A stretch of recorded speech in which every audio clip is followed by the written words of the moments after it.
In the late 20th century, social movements focused on equal rights, especially women's rights. In 1967, Kathrine Switzer became the first woman to officially enter the Boston Marathon, which had been a male-only event for 70 years. Kathrine Switzer's 1967 marathon was a turning point for women's sports because it brought attention to the equal rights movement, created direct recognition for female runners, and eventually led to an increase in opportunities for women in all sports. The first feminist movement emerged in the early 1900s as a response to the need for gender equality and women's rights. Key issues included suffrage, reproductive rights, and workplace equality.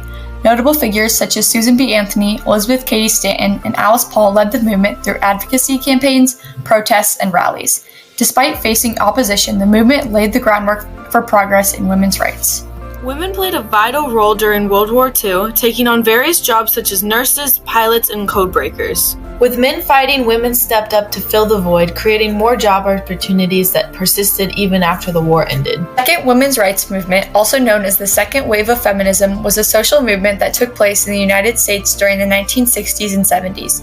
Women demanded equal rights, opportunities, and personal freedoms through large-scale protests and advocacy for just laws. Wilma Rudolph, despite having childhood polio, became the fastest woman in the world in the 1960s. She won 3 gold medals in a single Olympic game and set world records in the 200-meter dash. After retiring, she continued to make an impact in women's track and field as a national assistant director. The National Organization for Women, also known as NOW, was founded in 1966 by advocates to fight against sex discrimination. Betty Friedan played a major role in the organization. NOW aimed to bring women into full participation in American society. This idea continued to be important in the 1970s and 80s, especially with the emergence of new sports opportunities for women. During the early 1900s, societal beliefs deeply frowned upon women's involvement in sports. It was widely believed that physical activity posed significant risks to women's health, particularly during the menstruation when they were considered to be periodically weakened. By the mid-20th century, this anxiety surrounding female exercise was already prevalent in American culture. Women were discouraged from excessive exercise due to the fear that it might dislodge their uterus and potentially jeopardize their ability to have children. Intense exercise was viewed as a potential threat to women's reproductive health and, as a result, their societal role. These beliefs served as significant barriers to women's participation in sports, reinforcing gender stereotypes and limiting their opportunities for physical activity and athletic achievement. Bobby Gibb was the first woman to complete the Boston Marathon in 1966, which was exclusively for men at the time. Her application was met with a rejection letter that stated, "Women are not physiologically able to run marathon distances. We can't take the medical liability." But she decided to run anyway, disguised in her brother's clothes. Gibb finished an impressive 3 hours, 21 minutes, and 40 seconds, though her achievement was not officially recognized. Nonetheless, her remarkable feat inspired Kathrine Switzer and many others. Switzer was born in Hamburg, Germany, and throughout her youth, she was an active participant in field hockey, basketball, and running. While attending Lynchburg College in the 1960s, she competed in a few short-distance events that were available to women at the time. She later transferred to Syracuse as a 19-year-old journalism student, but there were no women's running teams available, so she trained with the men's cross-country team.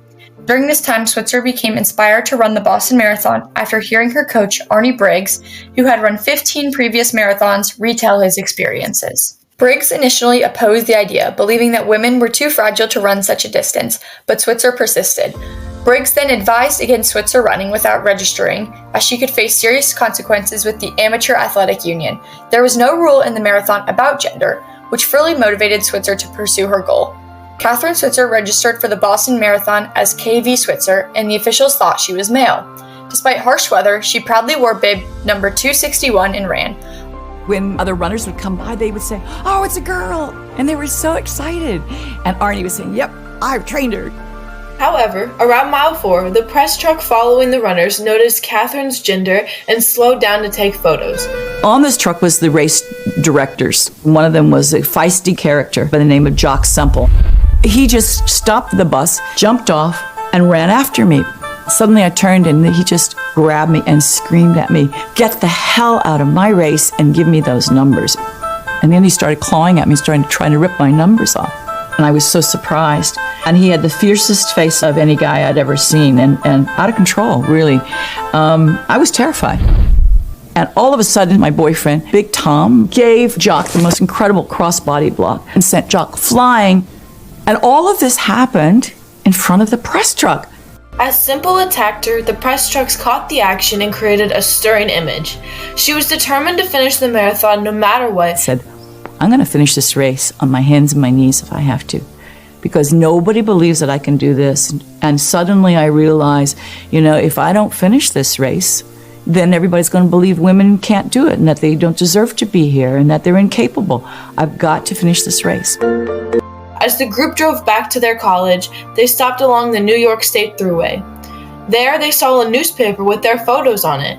This caused Kathrine Switzer to truly realize the significance of her running the marathon and the turning point those photos would create within women's sports. Switzer was a pioneer in advancing women's opportunities in running. She believed that women deserved the chance to run the entire distance of a race, and through her perseverance, she achieved an impressive time of 2 hours and 51 minutes in the marathon. As the first woman to participate in many races, Switzer played a significant role in promoting new possibilities for women in the sport. During the years 1969 to 1971, Switzer played a leading role in the movement to gain official recognition for women in long-distance running. She made history by chairing a USA Track and Field long-distance running committee and proved that women were just as able as men when it came to running long distances, despite what medical professionals and studies had previously suggested. Her efforts paved the way for women to take on sports roles previously reserved for men. One of its most notable outcomes was the creation of Title IX, established after Switzer's marathon, which outlawed sexual discrimination in educational programs that offered sports. It played an instrumental role in promoting gender equality and advancing women's rights in athletics. In 1971, the AAU allowed certain women to run the marathon with a 10-minute head start. However, the Six Who Sat protest in 1972 led to the abandonment of this rule. The women sat on the starting line for 10 minutes to protest. In 1972, the New York Road Runners Club organized the first ever women-only road race with 78 participants. It was a significant milestone in the history of women's sports and paved the way for greater gender equality. That same year, Nina Kosick became the first woman to win the Boston Marathon, making it another landmark achievement for women in sports. In 1978, Greet Weitz broke the world record by finishing the Boston Marathon in 2 hours, 32 minutes, and 30 seconds. That year, Kathrine Switzer established the Avon running circuit, which helped pave the way for the inclusion of the women's marathon in the Olympics. It was added to the Los Angeles Olympics in 1984. In 1974, Billie Jean King founded the Women's Sports Foundation to promote women's involvement in sports and physical activity. Their mission is to empower women to achieve their full potential in both sports and life, offer financial support to talented athletes, and support research in the field. National Girls and Women's Sports Day was established in 1987 to celebrate female athletes, promote sports participation for women and girls, and support the ongoing fight for women's equality. It falls in the first week of February every year. The impact of her race went beyond running and marathons, as it was a turning point for female athletes in various sports. The Women's Tennis Association, or the WTA, now has members across 85 countries. The Women's National Basketball Association, or the WNBA, was established in 1996 with 12 teams and started playing in 1997. In 2012, the National Women's Soccer League, or the NWSL, was founded, offering a global league with teams organized by country. Kathrine Switzer's participation in the Boston Marathon marked a turning point in history that sparked a new wave of opportunities for women in sports. Her race became a symbol of the potential of women in sports, and her feminist activism helped pave the way for women's running.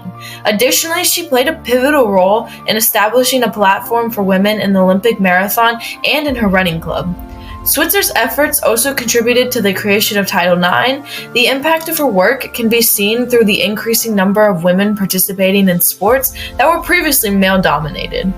By demonstrating that women were just as capable as men in sports, Kathrine Switzer's Boston Marathon had a profound influence on the equal rights movement. Even today, it continues to shape society by opening up new opportunities for women in sports that were once inaccessible.